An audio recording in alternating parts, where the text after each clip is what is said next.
ang panahon ng paglalayag at pagtuklas. Noong ika-15 at ika-16 na siglo, ang mundo ay tila lumalaki.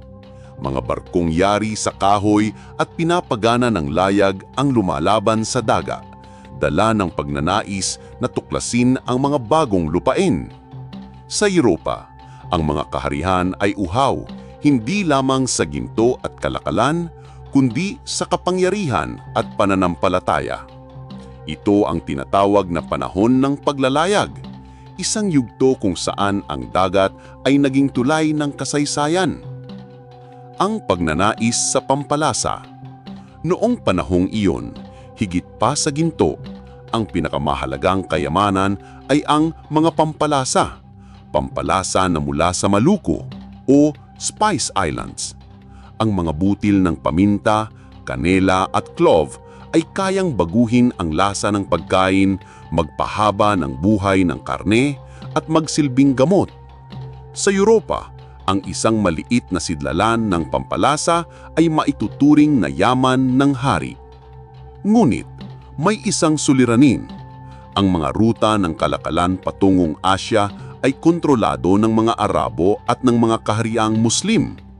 Upang malampasan ito, sinimulan ng Portugal at Espanya ang matinding karera, ang paghahanap ng bagong ruta patungong silangan. Ang hati ng mundo. Noong 1494, nilagdaan ang Treaty of Tordesillas, isang kasunduang hinati ang mundo sa dalawang bahagi. Ang silangan ay para sa Portugal at ang kanluran ay para sa Espanya. Sa isang iglap, ang buong mundo ay tila laruan lamang ng dalawang kaharian. Ngunit, ang guhit sa mapa ay hindi sapat upang pigilan ang ambisyon. At sa gitna ng kasunduang ito, lilitaw ang isang tao na magtatangkang patunayan na may mas maikling daan patungong Spice Islands, hindi sa silangan, kundi sa kanluran. Sino si Ferdinand Magellan? Siya ay isinilang sa Portugal noong 1480 at lumaki sa panahon ng paglawak ng dagat. Bata pa lamang si Ferdinand Magellan, nakita na niya ang mga barkong umaalis at bumabalik mula sa mga paglalayag. Nagsilbi siya sa hukbong pandagat ng Portugal, nakipaglaban sa mga digmaan, at natutong gumamit ng espada at astrolabe. Ngunit, higit sa lahat, siya ay mayroong isang katangian na magdadala sa kanya sa kasaysayan. Hindi siya marunong sumuko. Nang hindi siya sinuportahan ng Portugal sa kanyang plano, tumalikod siya sa kanyang sariling bayan at nag-alay ng serbisyo sa kaharian ng Espanya. Para kay Ferdinand Magellan, ang dagat ay walang hangganan. At kung ang mga hari ay may pangarap, siya ang magiging sandata upang matupad ito. Ang pagbuo ng Armada de Molucca. Noong 1519, pinunduhan ng Haring Carlos I ng Espanya ang ekspedisyon ni Magellan. Tinawag itong Armada de Molucca, isang pangkat ng 5 barko: Trinidad, San Antonio, Concepcion, Victoria at Santiago. Mahigit 217 na kalalakihan mula sa iba't ibang bansa ang sumama. May mga sundalo, mandaragat, alipin at kahit pari. Ngunit, ang barkong iyon ay hindi lamang puno ng tauhan. Puno rin ito ng pangarap, akot at lihim na kagustuhan ng bawat isa. Hindi nila alam kung babalik pa sila. Ngunit, umaasa silang sa kabilang dulo ng dagat, naghihintay ng kayamanang higit pa sa kanilang imahinasyon. Ang mga unang pagsubok. Habang tinatahak ng mga barko ang dagat Atlantiko, agad silang sinalubong ng unos. Ang ilan ay nag-aalsa, ang ilan ay nagdududa. Ngunit mahigpit si Magellan. Hindi siya nag-atubili na patahimikin ang mga nag-aalsa. Para sa kanya, ang misyon ay mas mahalaga kaysa sa buhay ng ilan. Pagdaan nila sa South America, hinanap nila ang isang lagusan patungo sa kabilang panig ng mundo. Ito ang kilala natin ngayon bilang Strait of Magellan, isang daang nilalamon ng dilim, lamig at panganib. Dito, halos mawalan ng pag-asa ang kanyang mga tauhan. Ngunit sa katigasan ng kanyang loob, nakalabas sila at nasilayan ang pinakamalawak na karagatan na kaninang nakita. Pinangalanan niya itong Mare Pacifico, ang dagat Pasipiko, sapagkat sa unang tingin, ito ay tila payapa. Mulit ang katahimikan ng dagat ay may kasamang gutom at uhaw. Buwan silang naglayag ng walang nakikitang lupa. Maraming mandaragat ang nagkasakit ng scurvy, ang ilan ay namatay. Sa kabila ng lahat, mahigpit na kumapit si Magellan sa kanyang pananampalataya.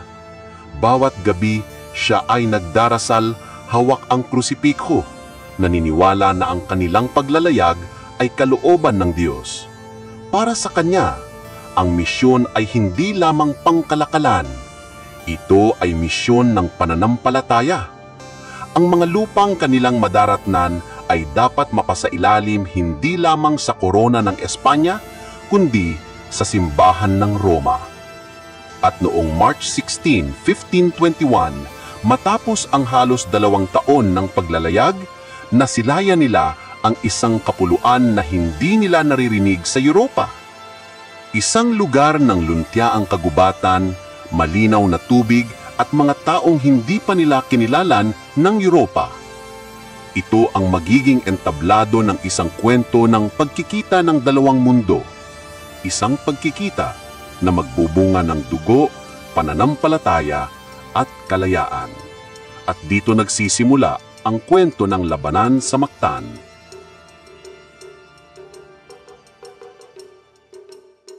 Ang mundo bago ang krus. Bago dumating ang mga banyagang barko ni Magellan, ang kapuluan ng Pilipinas ay may sarili ng karuluha. May sariling pamahalaan, batas at pananampalataya. Hindi ito isang lupain na walang kasaysayan. Ito ay isang mundong malikhain at maunlad. Isang mundo bago pa pumasok ang krus ng kanluran. Mga barangay at pamumuhay. Ang ating mga ninuno ay nakatira sa tinatawag na barangay. Ang salitang ito ay mula sa balangay, isang uri ng bangkang kahoy na ginagamit ng ating mga ninuno sa paglalakbay at paglipat. Bawat barangay ay may 30 hanggang 100 pamilya. May sarili silang pamumuno, batas at ritual. Ang pinuno ay tinatawag na dato, hindi hari, kundi isang leader na may tiwala at respeto ng kanyang mga nasasakupan. Sa pamumuhay ng barangay, ang bawat tao ay may tungkulin. Ang magsasaka sa palayan, ang mangingisda sa ilog at dagat, ang panday na gumagawa ng sandata at ang mga ngalakal na nagdadala ng balita at yaman mula sa malalayong bayon. Ang papel ng datu at radya. Hindi lahat ng pinuno ay iisa ang antas. May mga datu sa maliliit na barangay at may mga radya o lakan na namumuno sa mas malalaking puok gaya ng Maynila at Cebu. Ang kanilang kapangyarihan ay hindi lamang nakasalalay sa lakas ng armas, kundi sa kanilang takayahan sa diplomasya, pakikipagkalakalan at pamimigay ng gantimpala.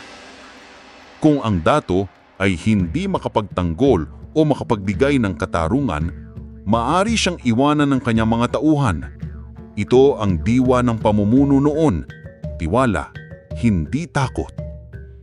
Ang babaylan at kultura ng pananampalataya. Sa gitna ng lipunan ay naroroon ang mga babaylan, mga pari, manggagamot at tagapag-ingat ng karunungan. Sila ang nagsisilbing tulay sa pagitan ng tao at ng mga Diyos, ng kalikasan at espiritu. Ang ating mga ninuno ay sumasamba sa maraming Diyos at diwata. May Diyos ng araw, ng ulan, ng bundok at ng dagat. May paniniwala sa kaluluwa, sa anito at sa kapangyarihan ng kalikasan. Sa bawat pista, alay at ritual, ang babaylan ang nangunguna. Hindi lamang bilang tagapamagitan, kundi bilang simbolo ng kalinangan, kalakalan at pakikipag-ugnayan. Bago pa man dumating ang Espanya, ang kapuluan ay nakikipagkalakalan na sa China, Borneo at mga kaharian ng Malay. May mga palayok, porselana, seda at alahas na dumarating sa ating pampang. Kapalit nito, ang mga Pilipino ay nag-aalok ng perlas, ginto, pulot, niyog at iba pang yamang dagat. Dito natin makikita, ang Pilipinas ay hindi hiwalay sa mundo. Bahagi na tayo ng mas malawak na kalakalan at kultura bago pa man tayo mapasailalim ng Espanya. Mga sandata at paraan ng digmaan. Hindi tahimik ang buhay noon. Ang mga barangay ay may tunggalian din. May agawan ng lupa, ng yamang dagat at ng dangal. Ang mga mandirigmang Pilipino ay sanay sa paggamit ng kampilan, mahaba at mabigat na tabak, ng espadang may alon ng talim, ng sibat, pana at kalasag. Mayroon ding pana at sumpit na ginagamit sa pangangaso at digmaan. Kapag nagkakasagupaan, hindi lamang ito laban ng armas, ito ay laban ng tapang, ng estratehiya at ng pananampalataya. Ang isla ng Mactan. Sa puso ng Cebu, naroroon ang Mactan, isang maliit ngulit mayamang isla, napapaligiran ng koral at mababaw na dagat. Ang mga tao dito ay bihasa sa paningisda at pandigmaan. Ang kanilang mga bangka ay mabilis at kayang dumaan sa mababaw na tubig na hindi kayang abutin ng mga malalaking barko. At dito naninirahan ng isang pinuno na kilala sa kanyang katapangan, Datu Lapu-Lapu. Hindi siya pinuno ng isang malawak na kaharian. Ngunit sa kanyang pamumuno, ang mga mandirigmang ng Mactan ay may matinding tapang at pagkakaisa. Para sa kanila, ang lupa at dagat na kanilang tinitirhan ay hindi maaaring ariin ng sinumang banyaga. Ito ay kanilang tahanan, kanilang kalayaan. Isang mundo na may dangal. Sa pagsilip sa panahong ito, makikita natin ang isang katotohanan. Ang Pilipinas, bago pa man dumating ang krus, ay may sarili ng dignidad at kalinangan. Tayo ay hindi isang malupit na lupain na walang batas, gaya ng inilarawan ng mga Kastila. Tayo ay may sariling sistema, sariling pananampalataya at sariling tapang. Kaya nang dumating si Magellan at dala niya ang krus at espada, hindi siya humarap sa isang lupain na walang kaluluwa. Humarap siya sa isang bayan na handang ipagtanggol ang sarili. At sa gitna ng lahat ng ito, si Lapu-Lapu ay magiging tinig ng pagtutuong, ang sagisag ng mundong ayaw magpatalo sa banyagang kapangyarihan.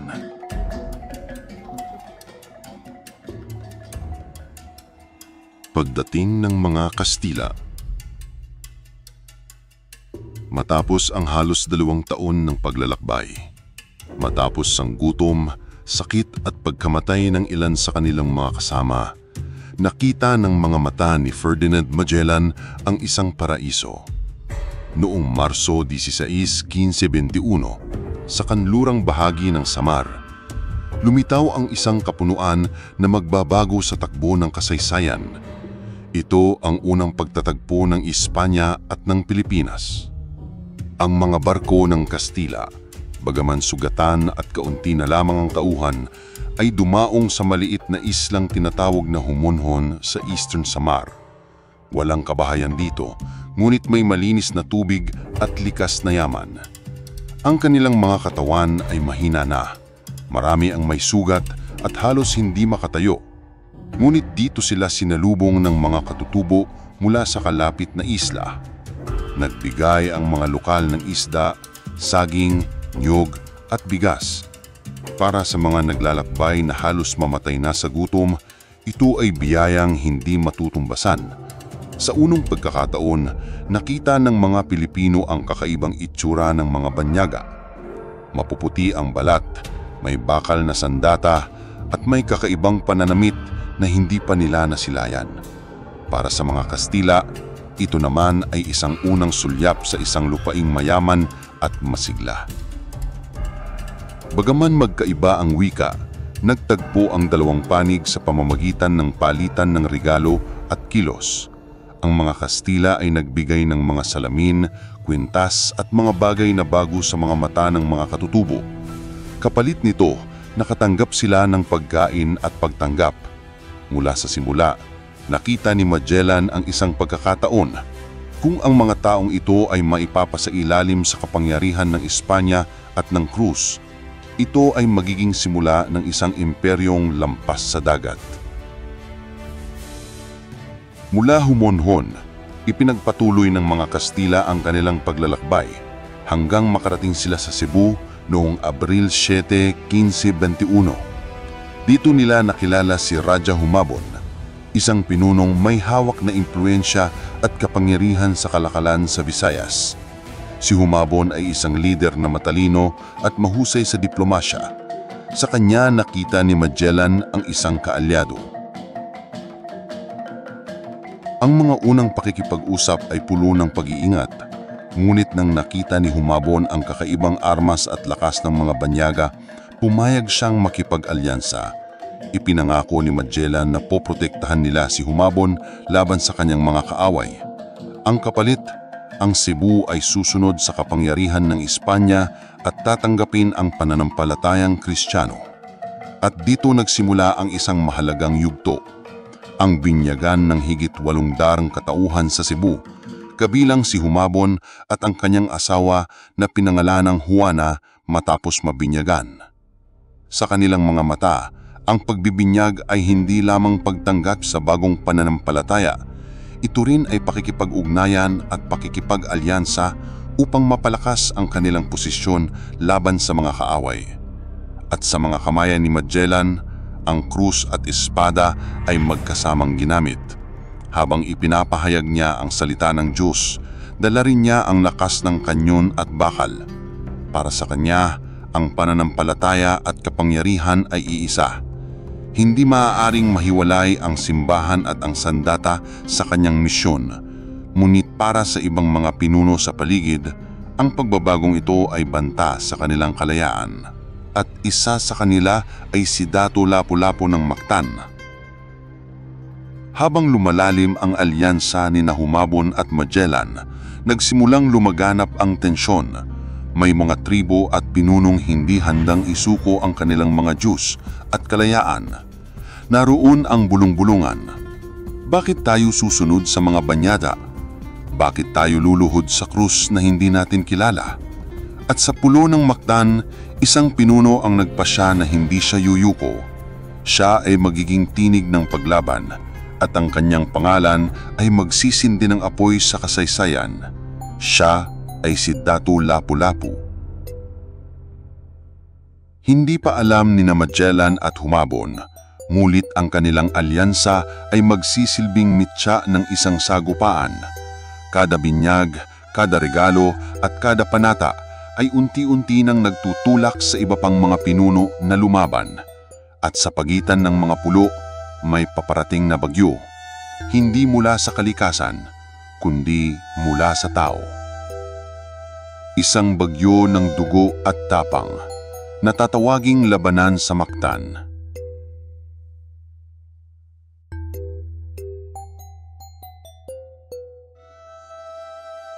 Sa kasaysayan ng Pilipinas, iilan lamang ang tunay na nagpakita ng tapang na hindi kayang bilhin ng ginto o takutin ng armas. Isa sa mga pangalang iyon, si Lapu-Lapu, Dato ng Mactan.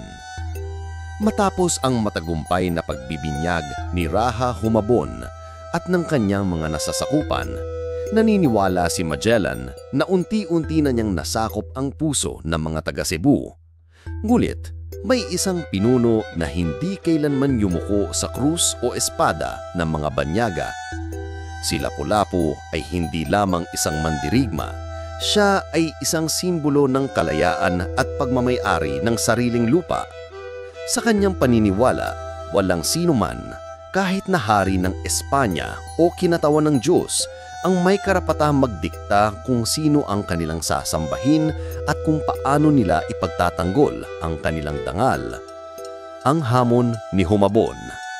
Ayon sa mga tala, Si Raja Humabon mismo ang nagbigay babala kay Magellan tungkol kay Lapu-Lapu na siya lamang sa mga pinuno ng kalapit na pulo ang tumangging magpabinyag at magpakatabat sa Espanya. Sa mga puloong dagat ng Visayas, mahalaga ang alyansa. Ngunit sa paningin ni Lapu-Lapu, ang tunay na katapatan ay dapat sa sariling bayan, hindi sa mga dayuhang may dalang krus at baril. Ang tugon ni Lapu-Lapu. Nang dumuting ang mga emisaryo ni Magellan upang hilingin ang kanyang pagbibinyag at pagsuko sa hari ng Espanya, isang mariing na pagtanggi ang isinagot ni Lapu-Lapu. Hindi ako magpapatira pa sa harap ng mga banyaga. Ang aming bayan ay malaya bago pa sila dumating at mananatiling malaya. Ang mga salitang ito ay nag-ukit ng apoy sa puso ng kanyang mga mandirigma. Ang kanyang pagtanggi ay hindi lamang desisyon ng isang tao, kundi paninindigan ng isang buong pamayanan.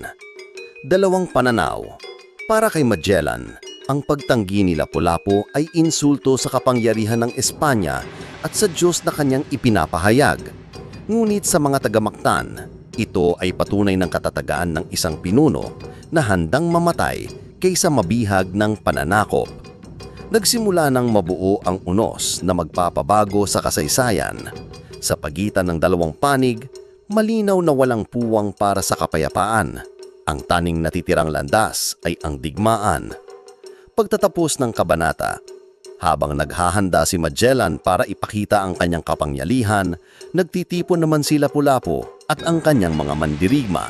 Hindi sila armado ng kanyon o muskete, ngunit dala nila ang tapang, dangal at pag-ibig sa sariling lupa.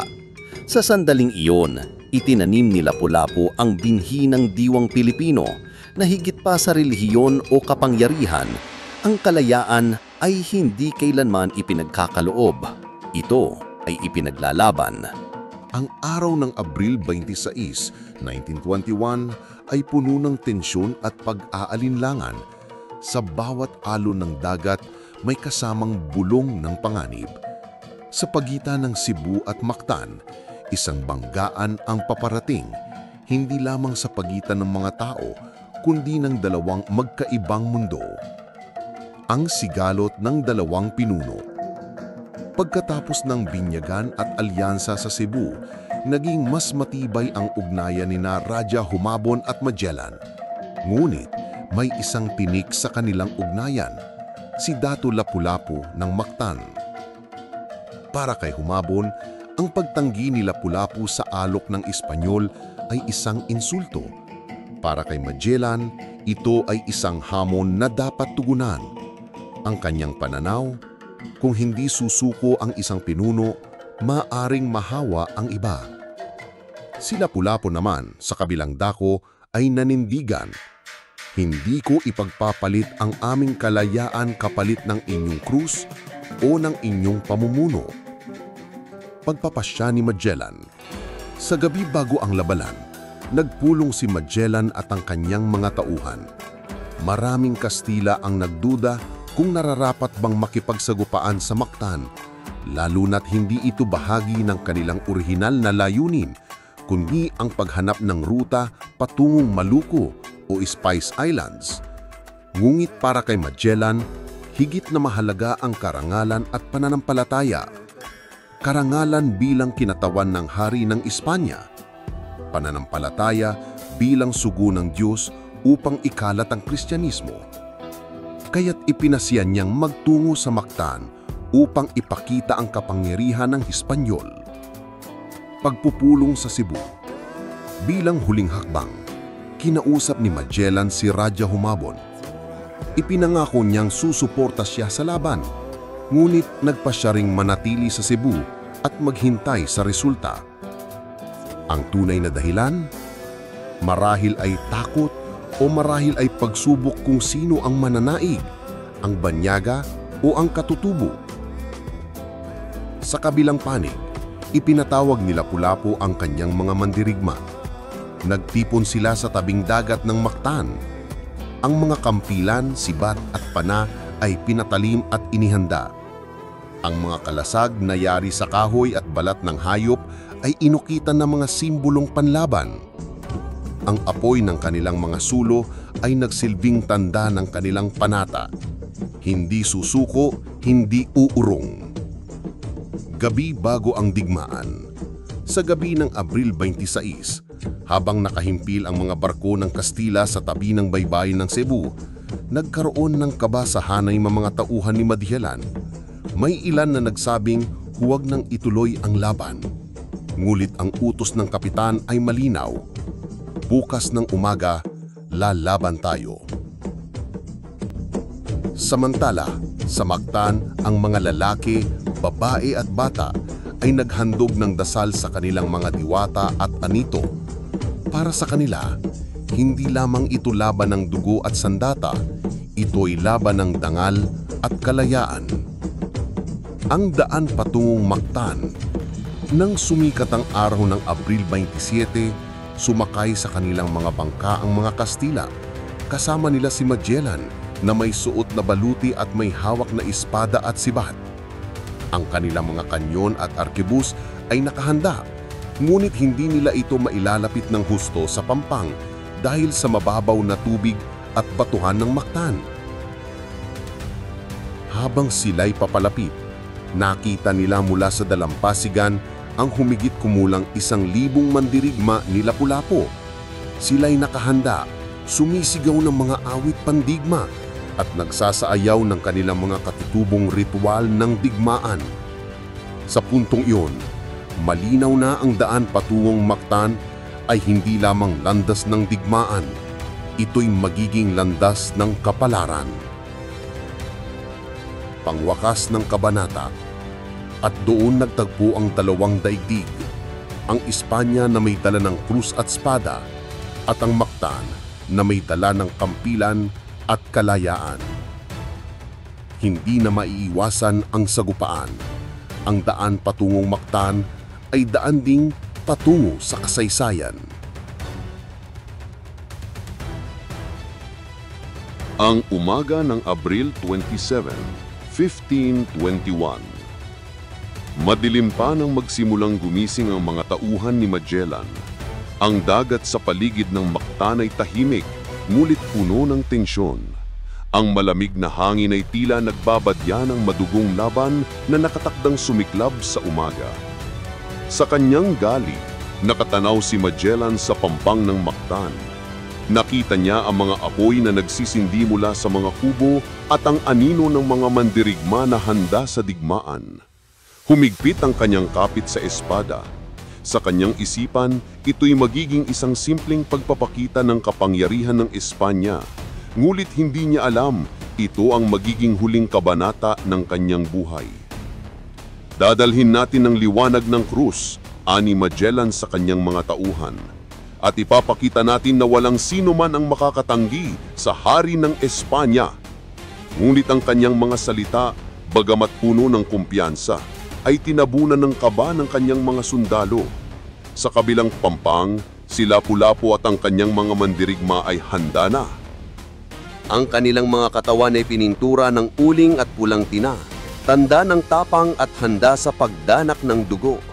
Ang mga kampilan, sibat at pana ay kumikislap sa liwanag ng apoy.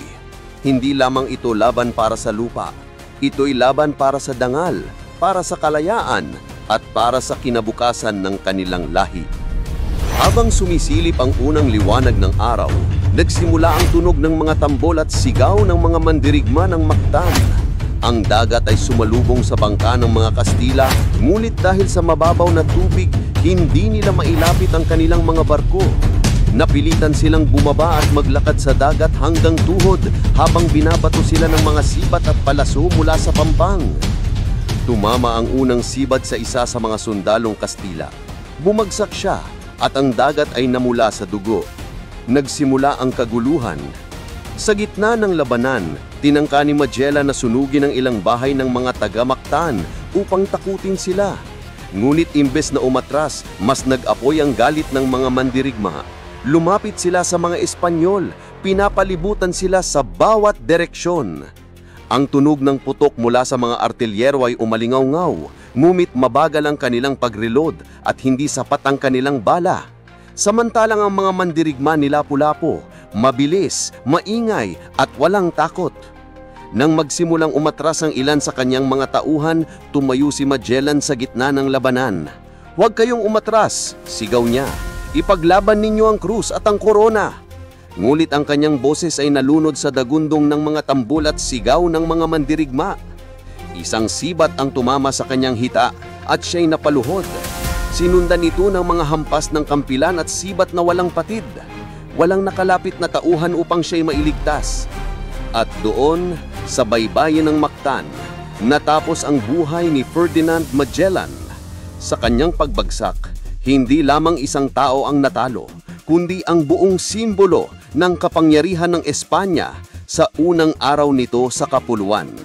Ngunit para kay Lapu-Lapu at sa kanyang mga mandirigma, ito'y hindi lamang isang panalo. Ito'y simula ng alamat, isang kwento ng paglaban na mananatili sa alaala ng sambayanang Pilipino magpakailanman.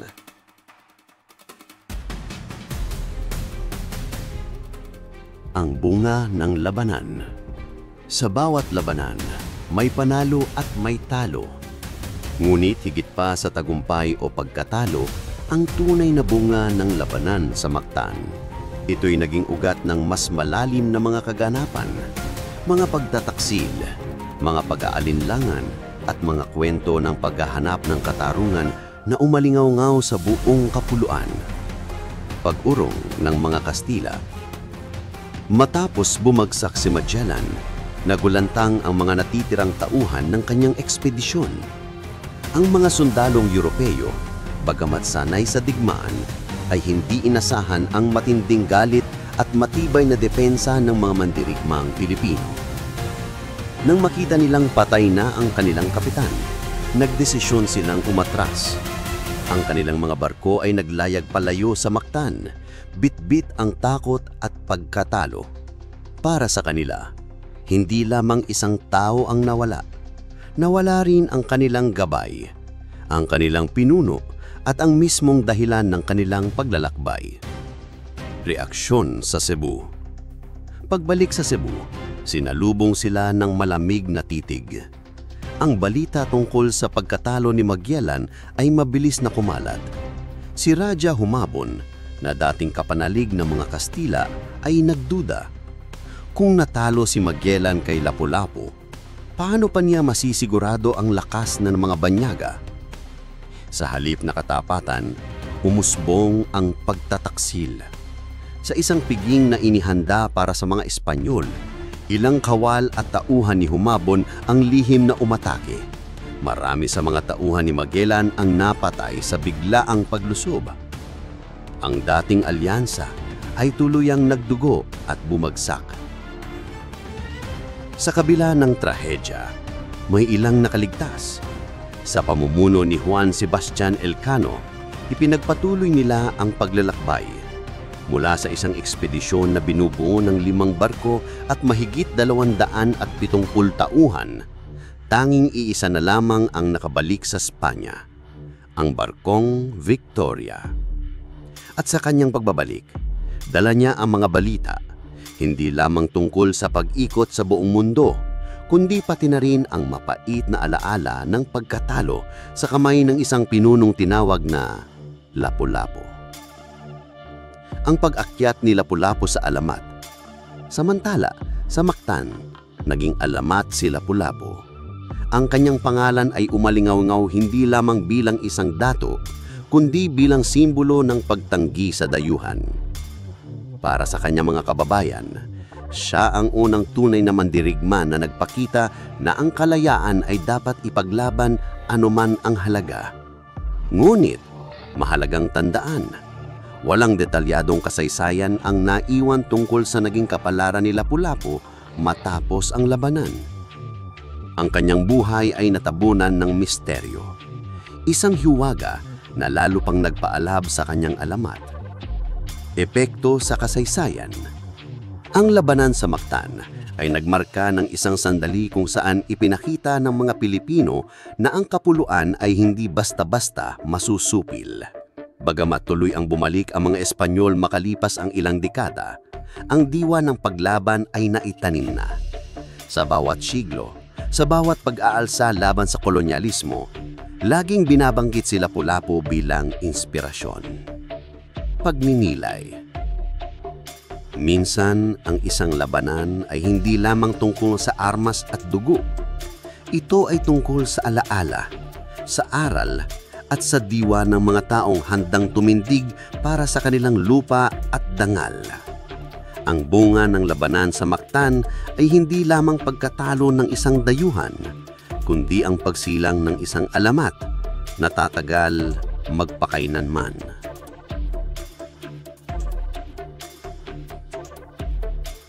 Lapu-Lapu, bayani o tagapagtanggol. Sa kasaysayan, may mga pangalang inuukit hindi lamang sa mga pahina ng aklat, kundi sa kamalayan ng isang bayan. At sa Pilipinas, iilan lamang ang kasing bigat ng pangalan ni Lapu-Lapu. Ngunit sino nga ba siya? Bayani ba siya sa kahulugan ng modernong panahon? O isa lamang mandirigmang nagtatanggol ng kanyang lupa tulad ng libo-libong iba pang pinuno ng barangay sa arkipelago? Ang tao bago ang alamat. Bago pa man ang Abril 27, 1521, si Lapu-Lapu ay isa ng dato ng Mactan. Isang pulo na may sariling pamahalaan, sariling pamayanan, at sariling dangal. Hindi siya nakapagtala ng mga salita o kronika, kaya't ang kaalaman natin tungkol sa kanya ay mula lamang sa panulat ng mga dayuhan, mga Kastila at mga Italyano tulad ni Antonio Pigafetta. Sa mga talaing iyon, makikita natin ang larawan ng isang pinunong hindi natitinag, isang lider na tumangging yumuko sa kapangyarihan ng krus at espada. Ang simbolismo ng pagtanggi. Sa mata ng mga Kastila, ang pagtanggi ni Lapu-Lapu ay tanda ng pagkaswail. Ngunit sa pananaw ng kanyang mga tauhan, iyon ay tanda ng tunay na dangal. Ang kanyang pagtindig ay hindi lamang laban sa isang estrangherong mananakop, kundi laban sa mismong banta ng pagkawala ng kanilang kalayaan at kabihasnan. Ang kanyang hindi ay naging salitang tumawid ng daang taon, naging sigaw ng mga bayaning sumunod mula sa mga katipunero hanggang sa mga mandirigma ng modernong panahon. Bayani o tagapagtanggol. Kapag sinuri natin, hindi hinanap ni Lapu-Lapu ang pagiging bayani. Hindi siya naglakbay upang palawakin ang kanyang kapangyarihan lampas Mactan. Hindi siya naghangad na itala ang kanyang pangalan sa kasaysayan. Siya ay isang tagapagtanggol ng lupaing kanyang kinagisnan, ng pamayanan niyang bumubuhay sa kanya, at ng kalayaang ipinagkaloob ng kanilang pamumuhay bilang malayang mga tao. Ngunit sa mismong pagiging tagapagtanggol, siya ay naging higit pa sa inaasahan. Siya ay naging bayani, hindi dahil sa kanyang pananais, kundi dahil sa kahulugan ng kanyang ginawa. Lapu-Lapu sa paningin ng bayan. Sa paglipas ng panahon, lumago ang alamat ni Lapu-Lapu. Para sa mga Kastila, siya ay isang rebelde na tumalo kay Magellan. Para sa mga Pilipino, siya ang unang sabisag ng katapangan, ang unang pumutok ng sigaw ng kalayaan laban sa pananakop. At sa modernong panahon, sa bawat estatwa, sa bawat paaralan at lansangan ipinangalan sa kanya, siya ay hindi lamang isang dato ng maliit na pulo, kundi isang simbolo ng pambansang dangal. Aling Lapu-Lapu ang totoo? Ang tanong, alin ba ang tunay na Lapu-Lapu? Ang mandirigma ng Mactan na ipininta sa kronika ni Pigafetta? Ang alamat na pinalaki ng mga kwentong bayan na minsan ay sinasabing hindi kailanman namatay, kundi naging bato upang patuloy na magbantay sa kanyang bayan? O ang bayani ng bagong imahinasyon na tinuturing unang Pilipino? Marahil ang sagot ay lahat at wala, sapagkat si Lapu-Lapu ay hindi lamang isang tao. Siya ay salamin ng ating pagtingin sa ating sarili bilang bayan. At sa huli, Mahalaga marahil hindi ang pagtatalo kung siya ba ay simpleng tagapagtanggol o dakilang bayani. Ang mahalaga ay ang kanyang mensahe na sa harap ng kapangyarihan, sa harap ng banyagang banta, may isang tinig na hindi natitinag. Isang tinig na nagsasabing, ang lupaing ito ay sa amin. Ang kalayaan ay hindi ipinagkakaloob. Ito ay ipinaglalaban. Ang labanan sa Mactan ay naganap lamang sa loob ng isang araw. Ngunit ang alala ng epekto nito ay umabot hanggang sa mga daang taon na susunod. Para sa mga Kastila, ito ay isang sagabal sa kanilang ekspedisyon, isang kabanatang tumapo sa buhay ni Ferdinand Magellan, ang kanilang leader at simbolo ng paglalakbay. Ngunit para sa mga Pilipino, lalo na sa mga taga-Mactan, ito ay simula ng isang pamana ng paglaban, ng hindi pagpapailalim at ng pagmamahal sa sariling lupa.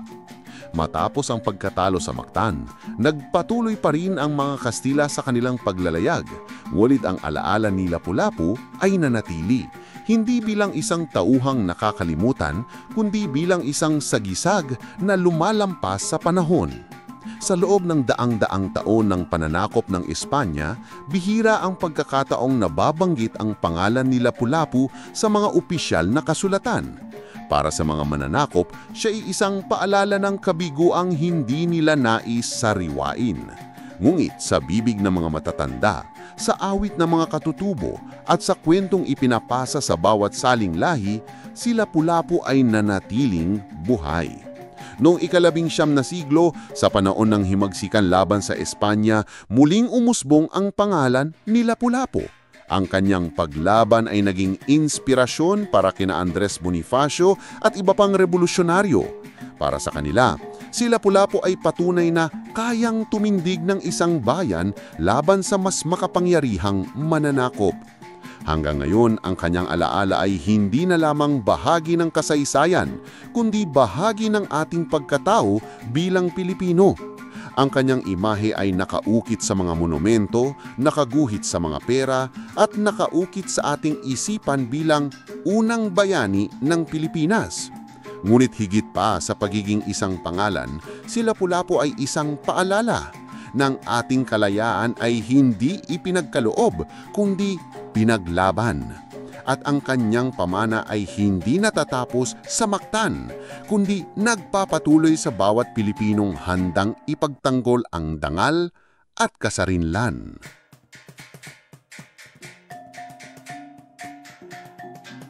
Ang alaala at kwento ng bayan. Ang kasaysayan ay hindi lamang nakaukit sa mga aklat o sa mga monumentong bato.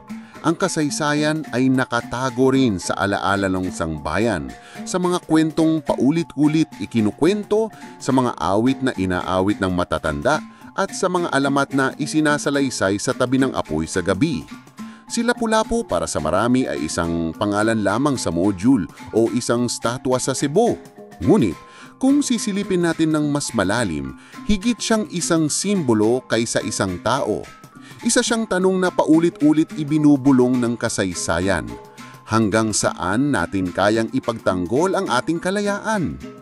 Ang kanyang tagumpay sa Mactan ay hindi lamang laban kay Magellan. Ito ay laban sa paglimot, sa ideya na tayo ay walang kakayahang tumindig sa sarili. Sa bawat henerasyon, bumabalik ang kanyang kwento upang ipaalala na ang ating lahi ay isinilang sa paglaban at paninindigan.